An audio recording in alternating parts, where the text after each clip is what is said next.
कृष्ण। श्रीमद् भागवतम एकादश स्कंद अध्याय 6 यदुवंश का प्रभास गमन। श्री सुखदेव गोस्वामी ने कहा,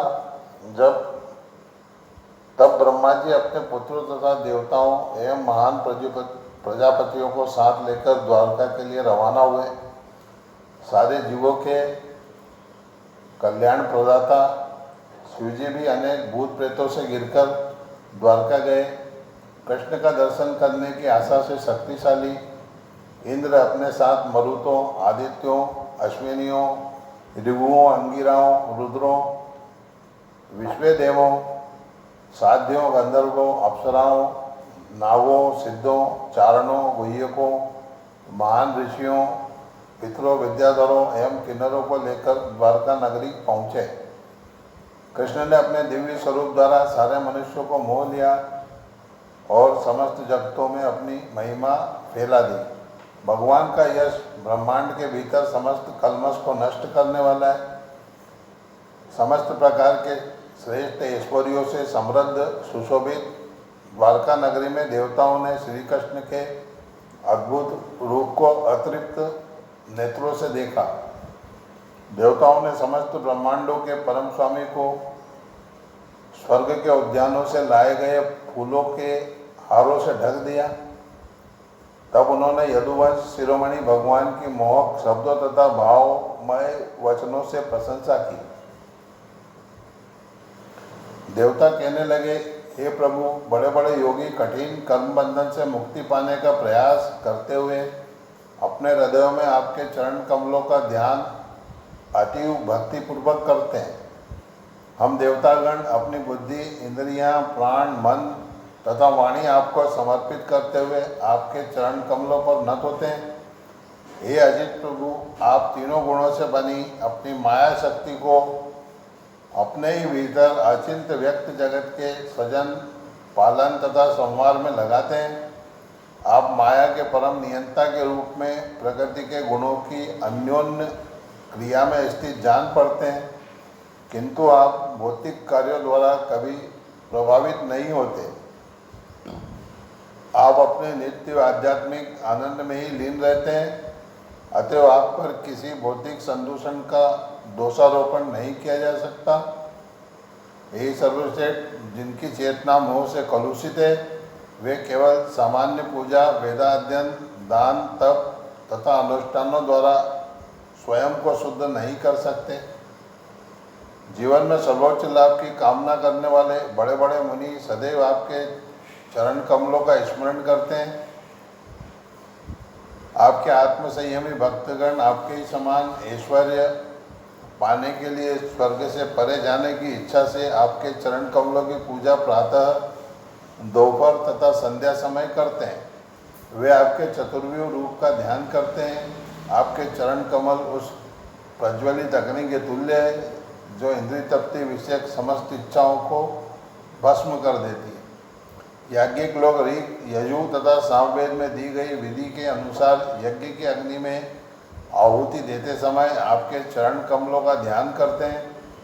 इसी प्रकार योगी जन आपकी दिव्य योग शक्ति का ज्ञान प्राप्त करने की आशा से आपके चरण कमलों का ध्यान करते हैं, और जो पूर्ण महाभागवत हैं वे आपकी माया शक्ति को पार करने की इच्छा से आपके चरण कमलों की उचित विधि से पूजा करते हैं। यही सर्वशक्तिमान आप अपने सेवकों के प्रति इतने दयालु हैं कि आपने उस मुरझाई हुई बासी फूल माला को स्वीकार कर लिया है जिसे हमने आपके वक्ष स्थल पर चढ़ाया था। चूँकि लक्ष्मी देवी आपके दिव्य वक्ष स्थल पर वास करती है, इसलिए निस्संदेह वे हमारी भेंटों को उसी स्थान पर अर्पित करते देखकर उसी तरह ईर्ष्या करेंगी जिस तरह एक सौत करती है। फिर भी आप इतने दयालु हैं कि आप अपनी नित्य संगिनी लक्ष्मी देवी की परवाह न करते हुए हमारी भेंट को सर्वोत्तम पूजा मानकर ग्रहण करते हैं। हे दयालु प्रभु, आपके चरण कमल हमारे हृदयों की अशुभ कामनाओं को भस्म करने के लिए प्रज्वलित अग्नि का कार्य करें। हे सर्वशक्तिमान प्रभु, आपने अपने त्रिविक्रम अवतार में ब्रह्मांड के कवच को तोड़ने के लिए अपना पैर ध्वज दंड की तरह उठाया और पवित्र गंगा को 3 शाखाओं में तीनों लोकों में से होकर विजय ध्वजा की भांति बहने दिया। आपने अपने चरण कमलों के 3 बलशाली पगों से बलि महाराज को उनके विश्वव्यापी साम्राज्य सहित वश में कर लिया।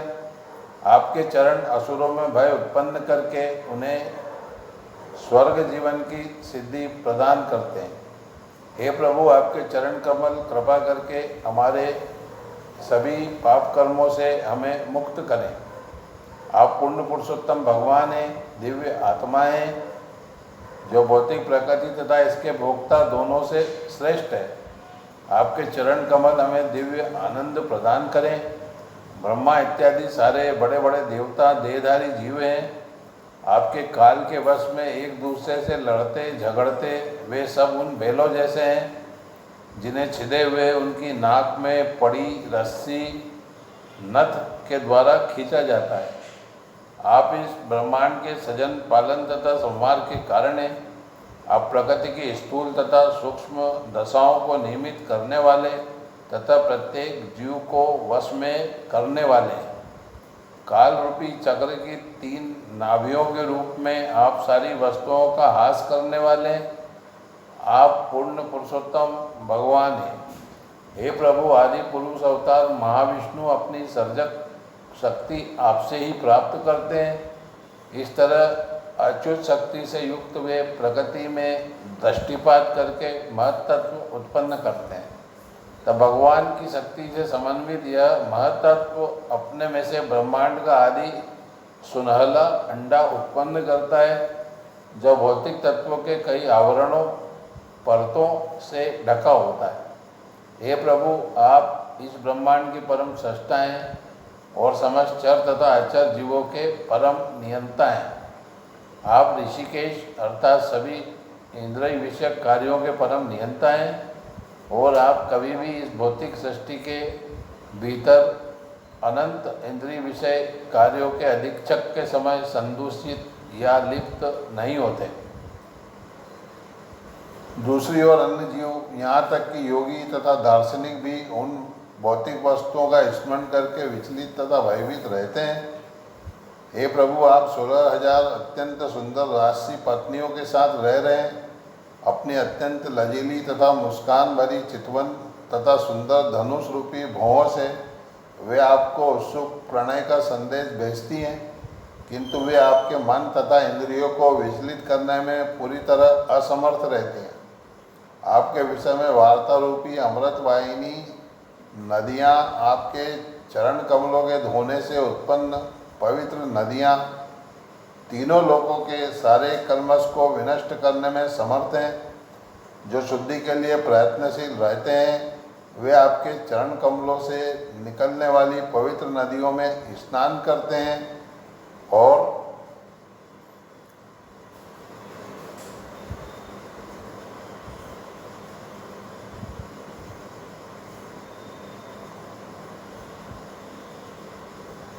हरे कृष्ण और आपकी महिमा की पवित्र कथाओं का उत्साहपूर्वक श्रवण करते हैं।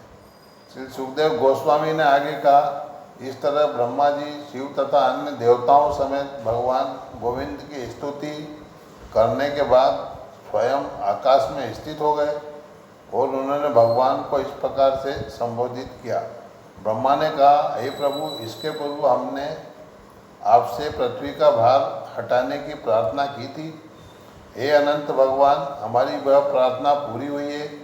हे प्रभु, आपने उन पवित्र लोगों के बीच धर्म की पुनर्स्थापना की है जो सत्य से सदैव दृढ़तापूर्वक बंधे हुए हैं। आपने अपनी कीर्ति का भी सारे विश्व में वितरण किया है। इस तरह सारा संसार आपके विषय में श्रवण करके शुद्ध किया जा सकता है।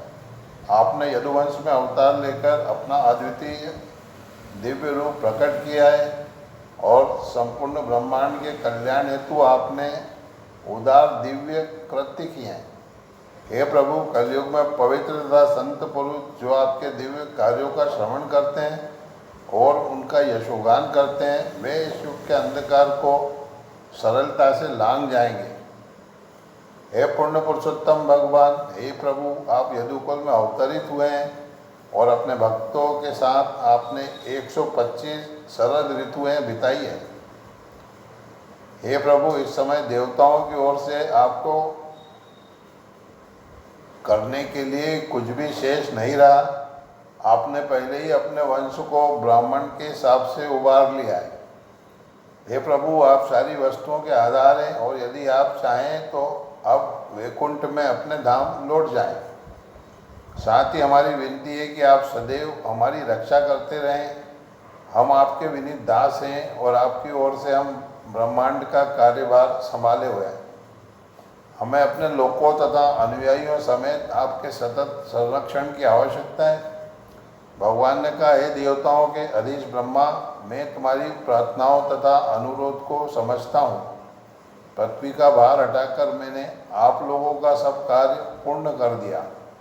वही यादव कुल जिसमें मैं प्रकट हुआ, ऐश्वर्य में विशेष रूप से अपने शारीरिक बल तथा साहस में इस हद तक बढ़ गया कि सारे जगत को ही निगल जाना चाहता था।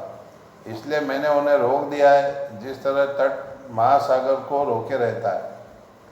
यदि मुझे यदुवंश के इन अतिशय घमंड से चूर रहने वाले सदस्यों को हटाए बिना यह संसार त्यागना पड़ा, तो इनके असीम विस्तार के उफान से सारा संसार विनष्ट हो जाएगा। अब ब्राह्मणों के शाप के कारण यदुवंश का विनाश पहले ही शुरू हो चुका है। हे निष्पाप ब्रह्मा, जब यह विनाश पूरा हो चुकेगा और मैं वैकुंठ जा रहा होऊंगा, तो मैं थोड़े समय के लिए तुम्हारे वास स्थान पर अवश्य आऊँगा। श्री सुखदेव गोस्वामी ने कहा, ब्रह्मांड के स्वामी द्वारा ऐसा कहे जाने पर स्वयंभू ब्रह्मा उनके चरण कमलों पर गिर पड़े और उन्हें नमस्कार किया। तब सारे देवताओं से घिरे हुए ब्रह्मा जी अपने निजी धाम लौट गए। तत्पश्चात भगवान ने देखा कि पवित्र नगरी द्वारका में भयंकर उत्पात हो रहे हैं। अतः एकत्रित वृद्ध यदुवंशियों से भगवान इस प्रकार बोले। भगवान ने कहा, ब्राह्मणों ने हमारे वंश को शाप दिया है। ऐसे शाप का परिहार असंभव है, इसलिए हमारे चारों ओर महान उत्पात हो रहे हैं। हे आदरणीय वरेशुजनों, यदि हम अपने प्राणों को अक्षत रखना चाहते हैं तो अब और अधिक काल तक हमें इस स्थान पर नहीं रहना चाहिए। आज ही हम परम पवित्र स्थल प्रभात चलें। हमें तनिक भी विलंब नहीं करना चाहिए। एक बार दक्ष के शाप के कारण चंद्रमा यक्षमा से पीड़ित था, किंतु प्रभात क्षेत्र में स्नान करने मात्र से चंद्रमा अपने सारे पापों से तुरंत विमुक्त हो गया और उसने अपनी कलाओं की अभिवृद्धि भी प्राप्त की।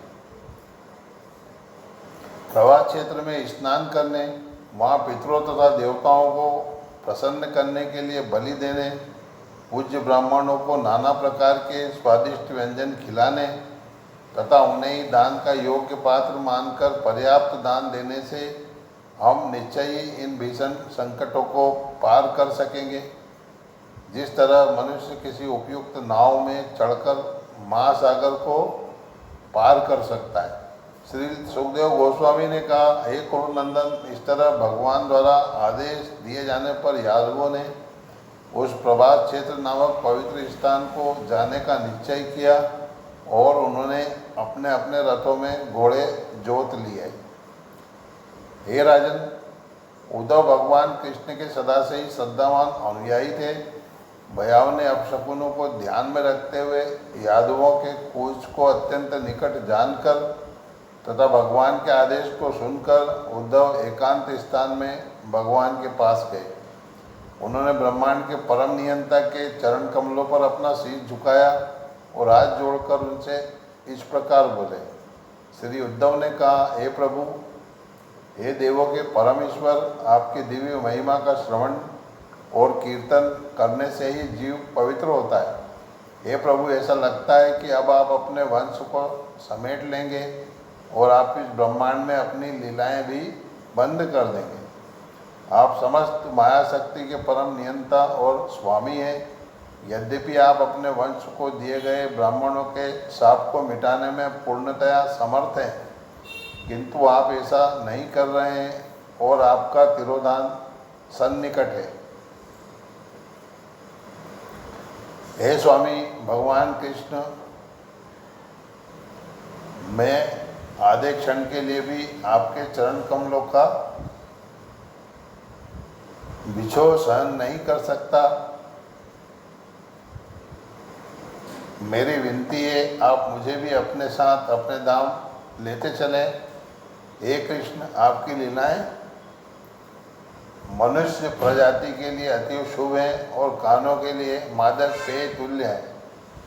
ऐसी लीलाओं का आस्वादन करने पर लोग अन्य वस्तुओं की इच्छाएं भूल जाते हैं। हे प्रभु, आप परमात्मा हैं, इसलिए आप हमें सर्वाधिक प्रिय हैं। हम सभी आपके भक्त हैं, तो भला हम किस तरह आपको त्याग सकते हैं या आपके बिना क्षण भर भी रह सकते हैं। हम लेटते बैठते चलते खड़े होते नहाते खेलते खाते या अन्य कुछ करते आपकी ही सेवा में निरंतर लगे रहते हैं। आपके द्वारा उपभोग की गई मालाओं, सुगंधित तेलों, वस्त्रों तथा गहनों से अपने को सजाकर तथा आपका जूठन गाकर हम आपके दास निश्चय ही आपकी माया को जीत सकेंगे। आध्यात्मिक अभ्यास में गंभीरता से प्रयास करने वाले ऋषिगण, ऊर्ध्वरेता, शांत तथा निष्पाप सन्यासी आध्यात्मिक धाम को प्राप्त करते हैं जो ब्रह्म कहलाता है। हे प्रभु, आपकी प्रेममयी लीलाएं इस भौतिक जगत के भीतर सामान्य लोगों के कार्यकलापों की तरह मोहित करने वाली है। हे महायोगी, यद्यपि हम सकाम कर्म के मार्ग पर विचरण करने वाले बद्ध जीव हैं, तथापि हम आपकी मुस्काती चितवन और हास परिहास का स्मरण करते हुए आपने जो भी अद्भुत कर्म किए हैं उन लीलाओं का स्मरण कीर्तन करके और आपके भक्तों की संगति में आपके विषय में सुनकर इस भौतिक जगत के अंधकार को पार कर जाएंगे। श्री सुखदेव गोस्वामी ने कहा, हे राजा परीक्षित, इस तरह प्रार्थना किए जाने पर देवकी पुत्र कृष्ण ने अपने प्रिय अनन्य दास उद्धव से कहा। इस प्रकार श्रीमद् भागवतम एकादश स्कंद अध्याय 6 यदुवंश का प्रभास गमन नामक अध्याय के भक्ति वेदांत श्लोकार्थ पूर्ण हुए। हरे कृष्ण कृष्ण कृष्ण हरे हरे, हरे राम राम राम हरे हरे, हरे कृष्ण कृष्ण कृष्ण हरे हरे, हरे राम राम राम हरे हरे, हरे कृष्ण।